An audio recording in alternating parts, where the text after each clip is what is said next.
Welcome to the Leader to Leader podcast. I'm your host, Susan Spears.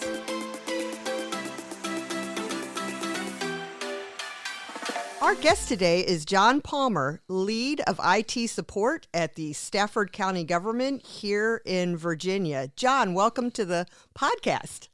Thank you, Susan. I'm happy to be here. Yeah, I'm glad you're here. We are pretty casual today. We're a week into it's been a snowy week in Virginia, right? It has been. How do you do with that snow? I see, when I came in, I saw his truck outside, and I'll tell you all in a minute why I knew it was his truck. But you must be a four-wheel drive, like comfy in the snow kind of guy.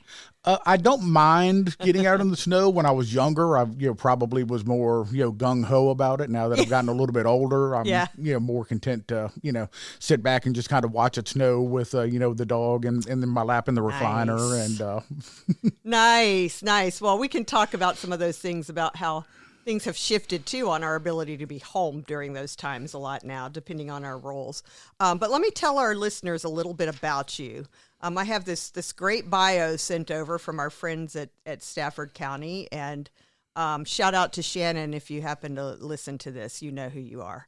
John is a 22-year veteran of Stafford County, and he's had 28 years in the IT field.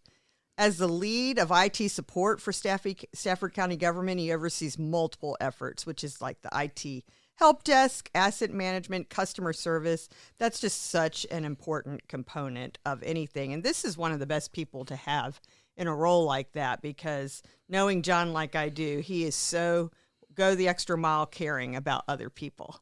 So they're lucky to have you. I try to be. I try to be. Yeah, he is. People, he is. He has an associate's degree in business management and network administration from NOVA, Northern Virginia Community College, and he attended Virginia Tech, which is where he studied computer science. This guy is an absolute Virginia Tech. It's part of him, but he's a big fan, and I know this because of when he was with us in Leadership Fredericksburg over the past year. So I have to say all this, and there will be plenty of listeners that it resonates with, I'm sure. A dedicated Hokies fan. That's Virginia Tech, for those that don't know.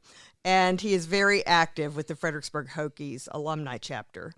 Served as chairman, of the annual Fredericksburg Hokies golf tournament. He's been doing that since 2019. So for anybody that's doing the math, that means he's seen that through during the time of COVID and beyond. So that's extra special. He raises, or rather that tournament raises scholarship funds for local students that attend Virginia Tech. And he has held leadership roles in several area churches. He enjoys reading. I might ask him a little about that. Cooking. I might ask him about that. I love this. Following Virginia Tech athletics. I'm on Facebook with this fella, and I'm sorry, he doesn't follow. He goes to the games. He's a fanatic. Let's be honest. And this says that he's supervised by his dog, Lucy. Now, wife Terry, who you've been married to since 1996. I don't know. Does she think she supervises you or Lucy? I think it's a joint effort, really. It's I could be high maintenance. I need to have two people keeping an eye on me, at any time. That's funny. I love it. What kind of dog is Lucy? Lucy is a beagle. A beagle. So does Lucy do that beagle bark? She does. I thought you'd say yes, but I'm just checking. Yeah, she does have the beagle bark, especially when she thinks it's time to eat, Right. and anybody that's familiar with beagles will know that they're a stomach with four legs and a nose, always hungry. So she'll bark then, and then of course she sees any critters out in her yard, squirrels, rabbits, anything like that. She'll let us know. That's her go job. out on patrol. Yep. Have you ever taken her to the beach? No, we've never taken her to the beach. I heard beagles don't like the beach, but I don't know if it's true, so I was going to ask you that. Later you can tell me if you go. Yeah, she's never been to the beach. Now several other beagle groups that I'm a member of on Facebook, kind of beagle aficionado groups, several take their beagles to the beach all the time. Okay. Well, I think it might be different. Being a Labrador person, perhaps it might be a little different, but maybe not. I was just curious about that. Because labs notoriously love the beach. Although mine, they won't get in water. I have two, but they love to walk on the beach. So always interesting to see the differences in dogs and people and all that. But I'm glad to know that Lucy is there in a prominent role in the Palmer household. Yeah. So let's talk about how we got to where we are today with this Palmer household. And let's just dive right in on this leadership podcast and talk about your leadership journey. So you can begin wherever you'd like, but I'd love to hear more of your story. Well, I attended Virginia Tech right out of high school, was there for 2 years. Mm-hmm. And then ran into some financial issues. Yeah. And to be honest, also, and it's part of my story, is that I was not as focused as I should have been when I was down there. So decided to step away. Came back home. Was going to get a job, work, for a year or so, save up some money, try to refocus, and then I was going to go back. And life takes you down the paths that takes you down. I ended up never going back to Tech as a student. But that's where I ended up going to Northern Virginia Community College, working full time, taking classes at night. And you were in Alexandria then. Alexandria, which is Northern Virginia. Northern Virginia, yeah. Grew up in Alexandria. Mm-hmm. So was working in Old Town Alexandria, right down by the waterfront. That's beautiful. And going to school at night. Mm-hmm. Met my wife at Virginia Tech. Actually met her the first weekend I was there, my freshman year. Okay, well that's a good thing that you did while you were there. Yeah, so if nothing else, got that out of the experience. But just over the course of time, worked for several different companies up in Alexandria. Mm-hmm. Mostly government contractors. Okay. Actually started getting more into the kind of a financial track, accounting, billing, invoicing, some things like that. And one company I worked for to get me back into IT, went to work for a small nonprofit company. And after I'd been there about 2 months, they laid off half of the staff. Oh, my goodness. Including all 3 of the IT guys that they had. Oh. And it was just a matter of, and my supervisor who had hired me had only been at the company about 6 months when this happened, and she had not been made aware that the company was in the financial issues that they were in, because she was, quite frankly, she said, I never would have hired you had I known, the trouble that we were in, but that hadn't been revealed to her. So laid off about half of the staff. The president called me into his office the next day, and I'm thinking, okay, well, this isn't going to go good. They just missed my name on the first round of cuts. And he says, you were a computer science major down at Tech, right? I was like, yes, sir. And he said, well, in addition to your financial duties, you're also our new IT guy. So I can't give you any more money, obviously, but you can have your choice of pretty much any open office in the suite. So that's how I ended up actually getting back into IT.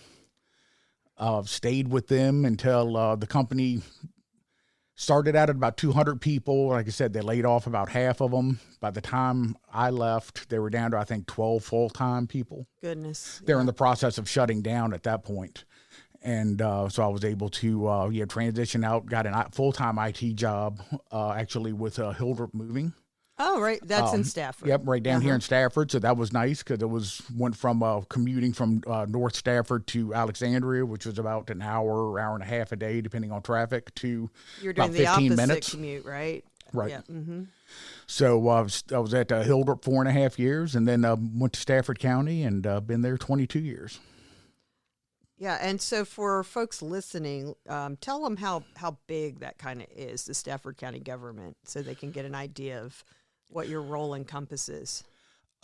Stafford County government we have, seasonally anywhere between, I believe it's 800 and 1,200 employees.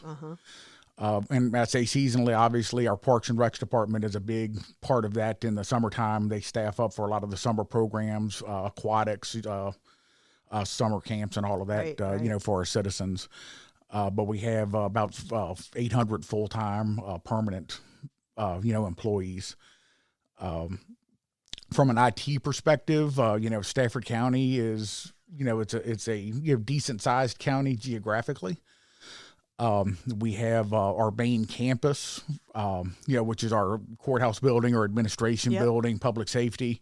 And then we have somewhere around 35 satellite locations as well, which includes parks and rec facilities, utility plants, fire and rescue stations, other office, facilities that are located off of the main campus. So we support all of those folks as well. Yeah, so it's a pretty large entity. And certainly when I look at that landscape of all of those employees in different roles, last year you were selected as the person that, as one of our sponsors for Leadership Fredericksburg, you were selected to be the person representing Stafford in 2024 for the class. What do you think it is that made you stand out to be selected for that? Well, first of all, I would like to thank Donna Kraus. Yes. She is the Deputy County Administrator for Stafford County, and she's our IT department falls under her realm in the organizational chart. So she was watching you a little bit, maybe. Yeah, so and Donna and I have worked together for years, and I'm really proud of Donna in that, almost when I started at the county, she was already there, and we were much more on a peer-to-peer level. She was working in the human services office. I, of course, working in IT, and then just having watched her, climb the ladder step by step over the course of our time there together to now where she's the deputy county administrator, which is, I don't know how many levels up she has moved over the course of the years, but just very, very proud of her and the way that she has been able to move up, and she's still a very dear friend, of course. Well, she had recommended me to take Leadership Fredericksburg, and we'd worked together on some community things as well. With Serve, which is a local food bank in Stafford County, we'd worked together on a couple of projects with them. Through the employees, helping to sponsor like food drives, things of that nature. I'd helped her with the East Impact program, which is where localities are where local organizations can apply to localities for funding, and by organizations as far as charitable, community-minded organizations like your food banks, Hope House, things similar along those lines. I've helped her out with that as far as reviewing applications and making recommendations.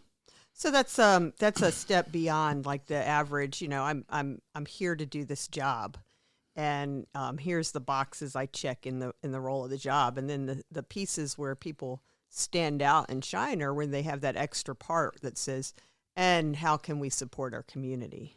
Right. And that's what, I mean, as a local county government, that's what we're there for, is to, provide for our community. Obviously, we're providing public safety. We're providing utilities, making sure people have good drinking water, parks and recreation, building inspections, all that kind of normal stuff. Yeah, we're there for all of that. But, we're also there, you think about your folks like in social services, your human services, some of the, to help, the vulnerable of our community, the ones that, need maybe an extra hand, need a hand up, as our local government, we should be community leaders and reaching out to helping those folks as well, not just making sure that, they can get a fire truck or an ambulance or, a building permit or whatever, make sure, hey, that they have something to eat. Yeah, that their kids have school supplies to go to school, things along those lines. Yeah, that's a lot. Well, thank you for your caring focus on those things. You've mentioned Donna, and you've known her a long time. Has there been another person or two that's had a tremendous impact on you as a leader, perhaps a mentor in your life? First and foremost, and I know it's probably, very, very cliche, but I would say my dad. Yeah, no, it's not cliche. And, I guess not every little boy, but, most boys at least, look up to their father, have a great example and a father, and just kind of taught them along the way. I lost my dad in 2016, but he was a big, excuse me. That's all right. He was a big influence on me. Yeah. While you're thinking about that, and you can do it. Tell us about the things he did that inspired you, and why that name that's who comes so easily. We know you love him and all of that. He worked for 45 years at Safeway. Oh yes, okay. Yeah. Grew up on a dairy farm in Wisconsin. Nice. Joined the Army right after graduating high school. Spent 3 years in the Army. The first two of which in Korea during the Korean War. My goodness. Ended up in Fort Belvoir after the ceasing of hostilities. Ended up at Fort Belvoir to finish out his commitment in the Army. While he was in Fort Belvoir, met my mother at drive-in movie theater. Okay. My grandmother ran the snack bar at the drive-in, and my mom worked the snack bar. So Dad met her there. And after his commitment to the Army was over, went back home for a little while, and then decided to come back to Virginia. As he used to like to say, the weather was nicer and the girls were prettier. So came back to Virginia. Him and my mother, obviously, got married, and he made his home here the rest of his life. In Alexandria? Lived in Alexandria until 2005, and then we talked them into moving Fredericksburg. Down here, just to make it a little bit easier to, if you're not familiar with this area, traffic stinks all the time. So, rather than having to run up the road, hour and a half each way, it should to be try about to help 40 take care minutes, of them. And it's what you just said, right? Yeah, people will ask me, say, when's the best time for traffic in Northern Virginia? It's like 2:00 on a Sunday morning sometimes. Correct. Yeah, and every now and then you hit it right. Yeah. So, but tell me, okay, so you described him. It sounds like you've described a great work ethic and service. So I can see that in you. But how did he instill that in you, or did you just observe it? A lot of it was just by observing how he worked, how he treated people. Yeah. Okay. That's a big one. Nobody was beneath him. Mm-hmm. Treated everybody with the same love and respect. The old saying about, treat the janitor with the same respect that you treat the CEO with. Sure. He was very much that way. Loved his customers at Safeway. Like I said, works at Safeway. It's a grocery store, if you're not familiar with that. Yeah. Loved his customers, treated everybody with respect, got to know them, would get to know, would engage with them. He was very much an extrovert. Like, I don't know whether you can tell I'm an extrovert. Would engage with them, find out what was going on. He was a man of great faith. Was very active in our church. So was also observed a lot of leadership skills there as well. Just, leading people, in the servant leadership model, and things he would teach me or just show me, say, in our neighborhood. We had, say, Mrs. Eddie, who lived, 5 or 6 doors down. Mm-hmm. Her husband, had health issues, wasn't really able to get out a whole lot, eventually passed away. When her grass needed to be cut, her grass got cut. When her driveway needed to be shoveled, her driveway got shoveled. And, it was you just did it because that's what you do. It was the right thing to do. And you could. You do, and you don't expect, and one thing he impressed upon me as a kid, because you're always dragging around your shovel, making an extra, back at that point, $5, $10 or something like that. Is that, you're rich. You don't do that expecting to get something in return. You do that because you're being a neighbor, and that's the right thing to do. Well, I would say, John, that you followed in his footsteps. So I hope you've done all right with that, my friend. I hope I have. Yes, you have. So somewhere in heaven, he'll be listening to this when it airs, and he's very proud of you. Let's shift a little bit and talk about a little bit more about you, the leader. How would you describe your leadership style?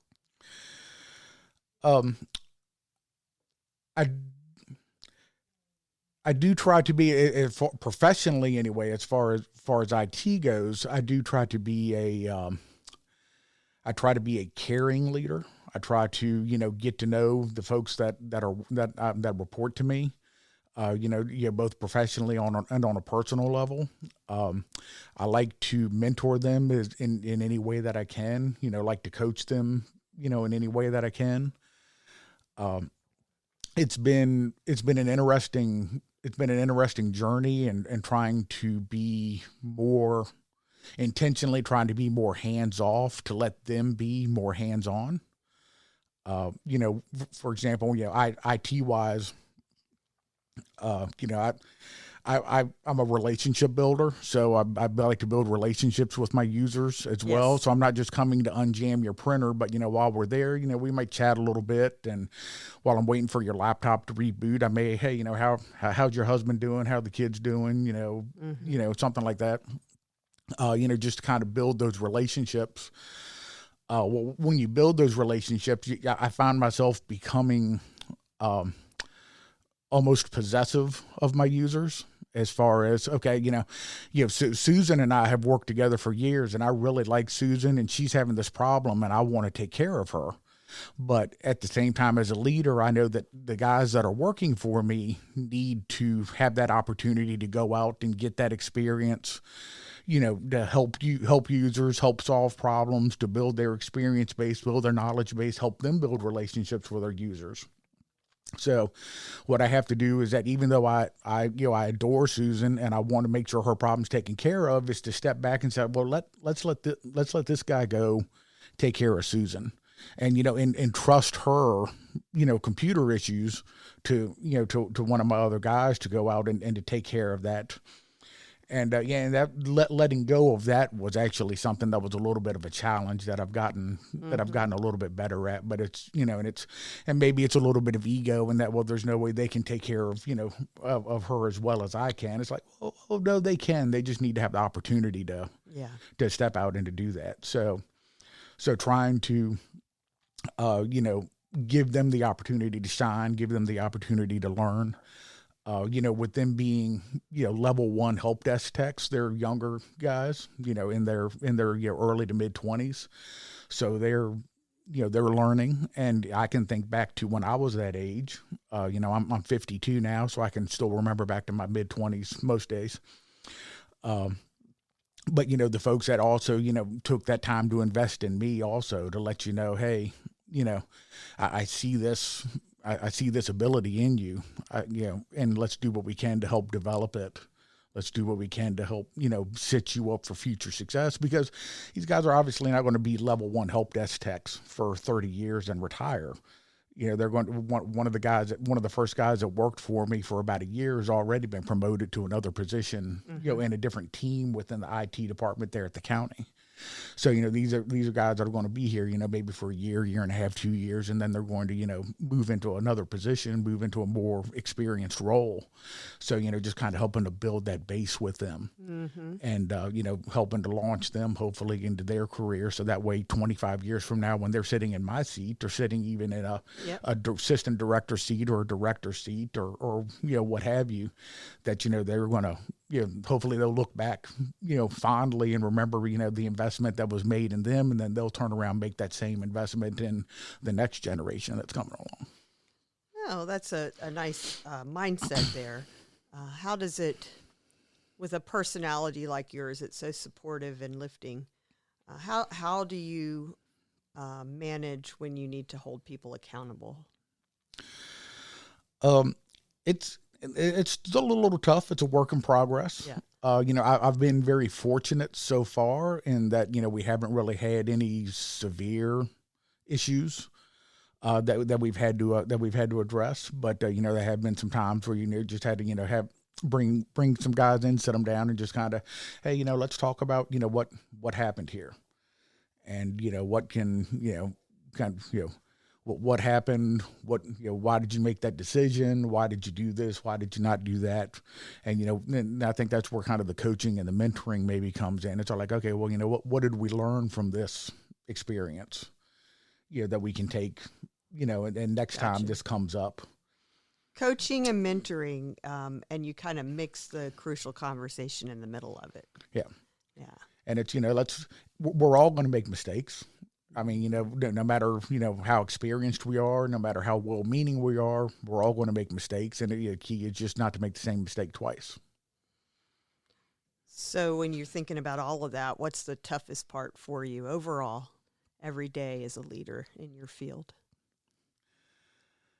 Um, and I mentioned it a little bit earlier. I think I still struggle somewhat with being a little bit more hands off as far as the, technical side of things and having to touch everything. And you remember that? I don't mean to interrupt. I'm just asking if you remember from Jr. teaching Jr. Flatter the levels that right. on the stages and how you got there from those technical skills, but now you're in the emotional intelligence realm. Have you thought it? Yeah. So carry on. And JR did come to mind when I was reviewing, kind of making some mental prep, before we sat down to record, is that, it's, you got into this leadership role because you were very good at what you did, but now, you have to be willing to let go of that. It's hard, isn't it? Yeah. Being the technical guy that's going to actually go out, touch stuff, fix stuff, and all of that.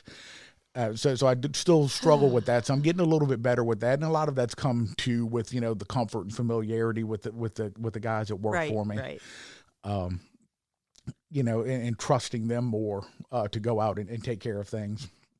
So, the other area as far as, leadership professionally anyway, that I've kind of struggled with a little bit is just the kind of being the visionary or the vision casting. I'm not always the most, creative or, imaginative guy in the world sometimes. So, kind of where do you want to see your team be in 5 years? And that's, I don't know. You're like, employed maybe? Yeah. No. So, So but is that your role? Is that an expectation of you? And if so, what will you do to try to strengthen that? I don't know that is, I don't know that that's a primary role. I think, there's still several, levels of management above me that's kind of guiding and directing that, but they also do look from input, from us in that lead, supervisory level. They do look for some input for us. So it's just intentionally trying to, go out and whether it's, just surfing the internet, reading articles, trade articles, networking, with other folks, and similar, whether it's similar in IT or just in general, like, hey, what does your company do? What's your organization and do, with this? Get some good ideas. Where are you leading? And with IT wise, especially one of the huge things, now is AI. And how do you use AI? How do you leverage AI? How do you use it responsibly? How do you use it meaningfully? To help your organization, to help you move forward. Something as simple as, just being able to reset your own password and not having to call the help desk to reset your password. Oh my goodness. Just simple stuff like that. And, because I'd have to look back at the statistics, but it's probably, a third to 40% maybe of our help calls, on average, you just, hey, can you reset my password? So Monday mornings. Interesting. Well, as we get closer to the end, because our time is already just flying by, you just mentioned reading. So I want to come back to that from the beginning. Reading is such an art, and while it has certainly been a challenge for some of us that love to read, as social media and those things, that instant gratification of online can affect it. So I love hearing when people say, I love to read. And that is in today's world something that I think is critical to being well-rounded. What kind of stuff do you like to read? Oh, I've usually got about 6 or 7 books at a time in process. Fiction wise, I like to read mysteries. Especially, I'll read some of the old, like I'm in the process of trying to reread a lot of the old Agatha Christie. That's mysteries. Interesting. So, I'll read those. I like some of the kind of the action adventure, political intrigue, kind of like Dan Brown, Steve Barry, some stuff along those lines. I like to read biographies, specifically of people of historical, presidents, Interesting. that have had, that have had an impact. I usually have some sort of a devotional book that I'll be reading also, just with, just for kind of devotion and inspiration. My wife actually has gotten me into reading some of her, which is, I should be embarrassed to admit this, but probably it's considered chick lit, but more, kind of like some of the Southern romance writers. Are you telling me you read that? Did you just say you read that, or Terry reads that? No, she's gotten me into reading some of them, like Karen White. You're so interesting. So if it's got a good story. Okay, all right, I got you, brother. I mean, I'm not like the bodice ripping, the old Harlequin romances or whatever. But that. Listeners, were you expecting that? Okay, listen, I'm going to tell you one of my favorite biographies. It's about 2 years old. Stephen A. Smith. That's a sports guy. Have you read his book? I have not. Straight Shooter. I would go back to the office and get it and give it to you to read, except Dave Quarterman borrowed it from me and I didn't get it back yet.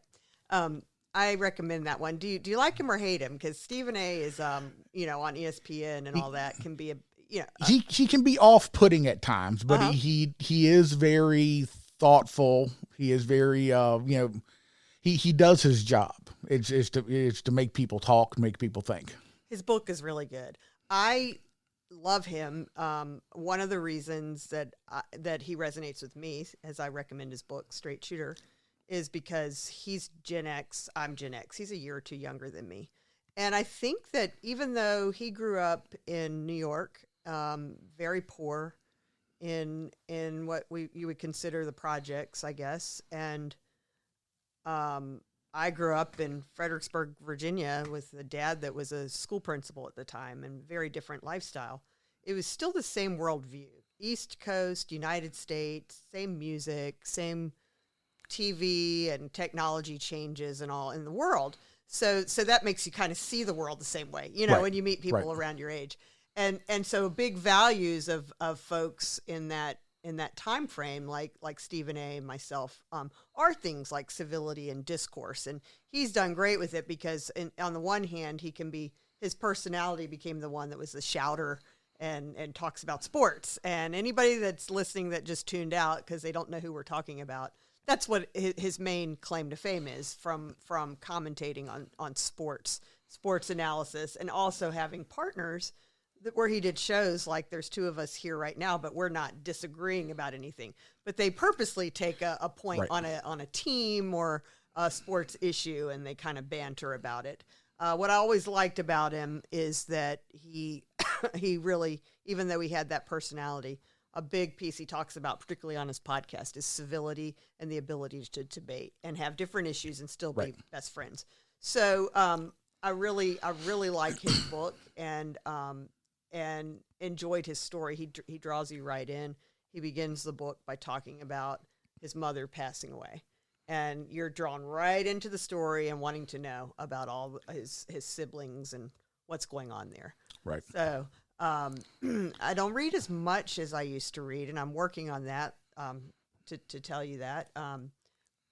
And every now and then there's a book that stands out to me like that one. So it Well, I definitely will put that on the list. Yeah, I do. But I'm like you. I love biographies and always have. I remember being in elementary school and just reading like crazy. I think the first book I read might have been, it's either Where the Red Fern Grows or Harriet the Spy. The first real bigger person book, right? And those were around third grade, But I remember the section in the library at the elementary school that had the biographies, and just like you, being like, what are you then, 10 years old, and picking out presidents? And for me, it would be like, well, Andrew Jackson, he has longer hair. He looks kind of cool. I'm going to read his, right? Right. But you find it out. And it was only through reading back in the day that one day we were in a class and we read the MLK speech. I in this generation, everything you had to find it out.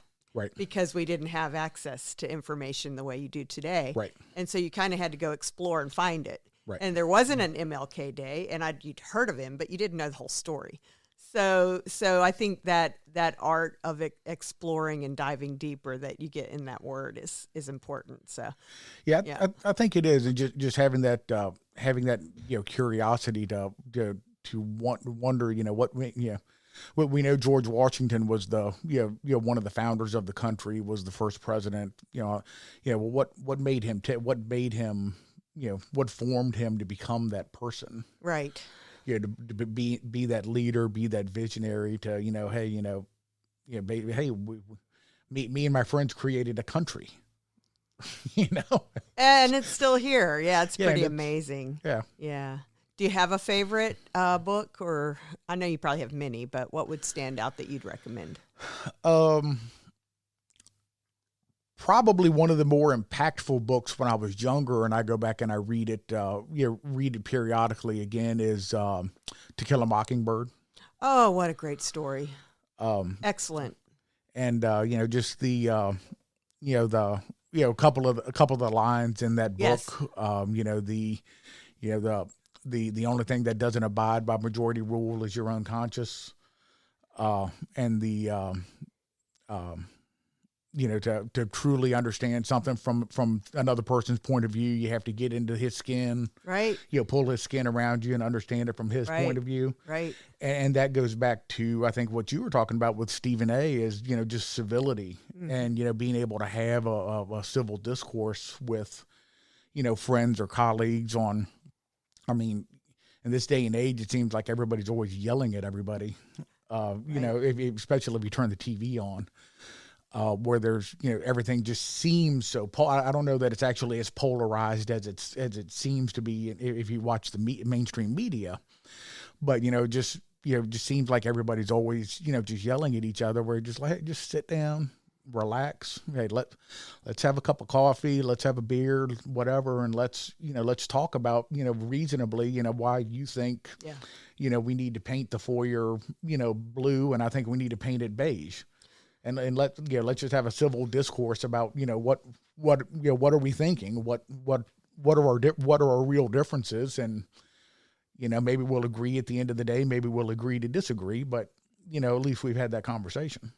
Yeah, what is the story behind your stance? What brought you there? That's something that Chris Singleton says, and what brought you to your position, and where can we find that common ground? Right. So. Well, as we wind down, you just shared a quote, but it wasn't a planned quote. So is there a special quote that you have in life or two that you would like to share with the listeners? I thought about this ahead of time because Susan sent a kind of a primer of some questions she may ask, so I had some time to think about all this. There's a quote, and it was one of the ancient philosophers, and I can't remember which one now, but it was, be kind because everybody you meet is fighting a hard battle. Mm-hmm. And I think especially in this age of, Facebook and Instagram and all that, we think we see what's going on in our friends' lives and our colleagues' lives, but we see what they're showing us. Yes. And, sometimes that's very, very superficial, very much on the surface, and you don't know what's going on, deeper down. Mm-hmm. They may be fighting a health concern that you don't know anything about. They may have relationship issues that they're struggling with that they're not sharing with you for whatever reason. And it's, don't assume that, don't assume that the server at the restaurant, is an idiot because they got your order wrong. Exactly. Have some grace, have some patience. Maybe they're just having a bad day. Maybe, maybe they just got some bad health news. Maybe, whatever it could be. But, give people the benefit of the doubt when you're able to, and that, most people aren't trying to make mistakes. Most people aren't trying to be, jerks. You can't say that 100% of the time, but, most people aren't trying to be mean. They're not trying to be aggravating. They're not trying to, sometimes they're just having a bad day. And you know what? We've all been there, and we're all going to be there again. I have bad days. Susan, I'm sure you have bad days, and we'll have bad days again where, sometimes you just, as my daddy would say, you're just so honored you can't stand your own self. But just be kind, be patient, have compassion, show grace to folks when things aren't necessarily going their way, and celebrate with them when they're having a great day. Yeah, that's nice. Thank you for that. Anything else you'd like to share? No, just appreciate this opportunity to come in and sit down with you, and appreciate. I got to know Susan through Leadership Fredericksburg. I was class of 2024, the most electrifying class of Leadership Fredericksburg, as our class president Jamie Garza will tell you in a heartbeat. Yes, he will. But it was a great experience. Got to meet a lot of great folks. You got the instructors, Susan, Janelle Donahue from the Rappahannock United Way. Got to meet her, J.R. Flatter, and Dave Quarterman, and I'm forgetting Kimberly Young. Got to meet some great instructors. Got a lot of great information. Made some lifelong friends. Through the 31 other classmates, and still keep in touch with quite a few of them. So that's a great experience. If you ever have the opportunity to do Leadership Fredericksburg, by all means, take advantage of that, and it will change you. Thank you. Thank you for that. And thanks for taking time to be here today. Thank you for having me. It's been a pleasure. Yeah, it's been wonderful. For our listeners, our guest today on the Leader to Leader podcast has been John Palmer, who is the lead of IT support for Stafford County government here in Virginia. And as we all know, he's also a graduate of Leadership Fredericksburg. Thank you for listening, and go ahead and follow us if you haven't, so you know when the next great leader interview comes up, and you can find out more about what's happening with leaders here in the Fredericksburg, Virginia region. Thank you for listening, and we'll see you next time.